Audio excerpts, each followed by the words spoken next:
Hello, my name is Anthony Ashe. I am a cybersecurity expert with Team USA. Today, my team and I have put together a lesson learned presentation to discuss ransomware. Ransom is a type of malicious software or malware designed to deny access to computer systems or data until a ransom is paid. Ransomware typically spreads through phishing emails or by unknowingly visiting an infected website. I would like to go ahead and provide an outline of the agenda for this presentation. In today's agenda, I will be discussing the incident that occurred at the National Summit and provide a quick overview of ransomware.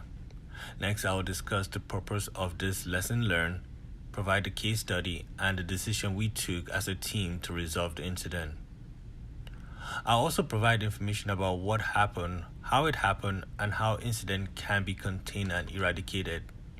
I'll also include which steps my team and I performed during the recovery phase, the areas where the incident response team was effective, and lastly, areas we believe need improvements. Let's begin.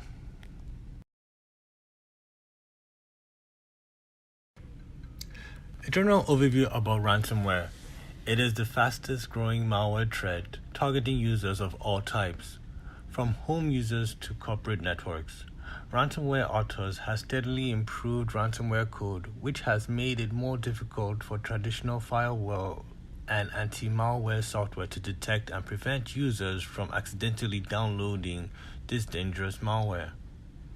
There are several ransomware variants in the world today, but the top 5 variants that attackers use in the United States are CryptoWall, CTB Locker, Tesla Crypt, MSIL, and Locky.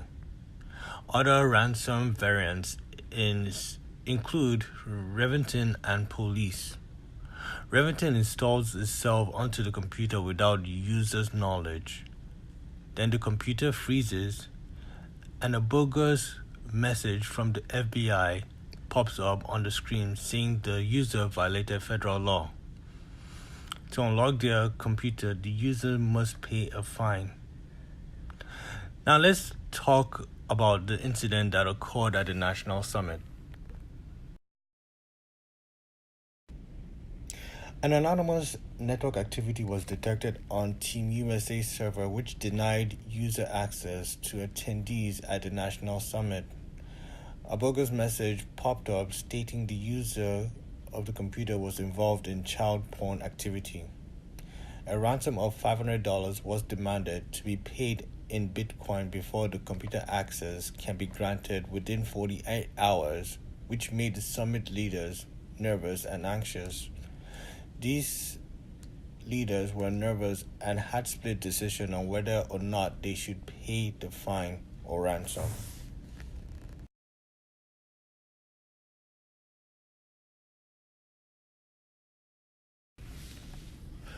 The CISO requested the cybersecurity community review the incident and provide a lesson learned presentation to the National Summit leaders.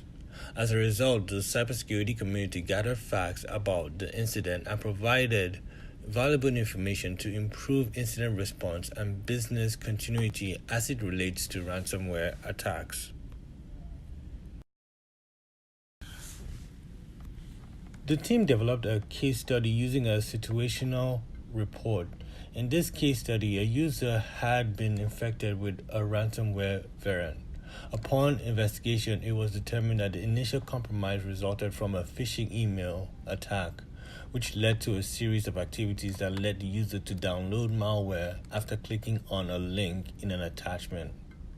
Although this case study may be related to CryptoWall ransomware, the approach of handling this ransomware variant is similar and can be used for a Revington ransom attack.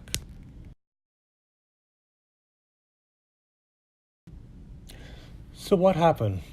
In our case, the HR department lost access to its shared drive and other files, which forced the IT department to take the HR department offline for an extended period of time while the IT department worked on restoring the data files and bringing the business operation back online. Let's go on and discuss how this incident happened. In the case study, the HR coordinator was targeted with a phishing email that looked legit. The HR coordinator, who is the victim, decided to click on a malicious code to download and update a file. It is important to note malicious actors have continued to use social engineering schemes to get into organization network because humans are the weakest link in a cyber incident. Once the victim clicked on the malicious link, the malware installed itself into the victim's computer. The attachment contained an executable file denoted with the exe extension. After the execution was complete, the ransomware was able to encrypt all data saved on the victim's hard drives and share file. The last phase displayed a ransom note requesting the victim to pay a specific amount of money using Bitcoin. Now let's talk about the decision that was taken. The cyber community remained calm and made a collective decision not to pay the ransom. Instead, the community decided to contain and eradicate the incident using our disaster recovery and business continuity plan. We figured it would be the best interest of the organization to do this because we were not guaranteed that full service would be restored after paying the ransom, or if the attackers would demand more money or more payment, just like we addressed in our situation reports too. So what did we do? The team created a plan to isolate the infected machine and identify devices and machines that were not corrupted. Then we were able to secure backup data to ensure that we maintain clean data after recovery. We also created a plan to update all passwords so compromised passwords were updated after the recovery process. The team ran the Wireshark to analyze network traffic in search of executable files and keys that can decrypt encrypted files. The forensic investigator was able to find the keys and decrypted the encrypted files. In addition, the forensic investigator found malicious executables and deleted them from the network. Once the network was cleaned from malicious code, the team restored backup files using the last backup data. The incident response team was fast to react to the incident and developed a quick plan to contain and eradicate malicious code before spreading into other departments on the network. The incident was contained within the HR department. In addition, the team was quick to identify the root cause of the issue and was able to clean malicious executables from the network. The various tasks needed to be completed to contain and eradicate was completed on time, and team members were reliable with their response because roles and responsibilities were clearly defined. Our technical experts were highly skilled and had a good understanding using tools to scan for malicious executable files on the system and on the network. Lastly, the team showed a lot of poise to remain calm under pressure. The team did not give in to the attackers' demands by paying the ransom, but instead stuck with the plan to contain and eradicate the issue. Although the team worked smoothly and in a timely manner, there are still a couple of areas the agency can improve to reduce risks of another ransomware attack.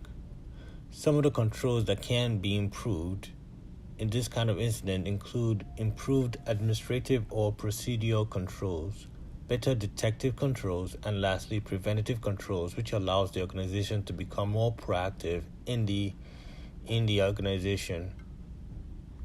Some of the ways this can happen is by revisiting the security policy about downloading unauthorized file, improving the security and awareness program, investing in modern-day tools such as IDPS, firewall, and antivirus or anti-malware technologies that detect and block files that contain executable files.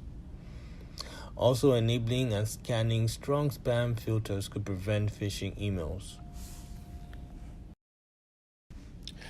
This concludes my presentation. I or anyone on my team are available to take questions about our lessons learned presentation. Thank you.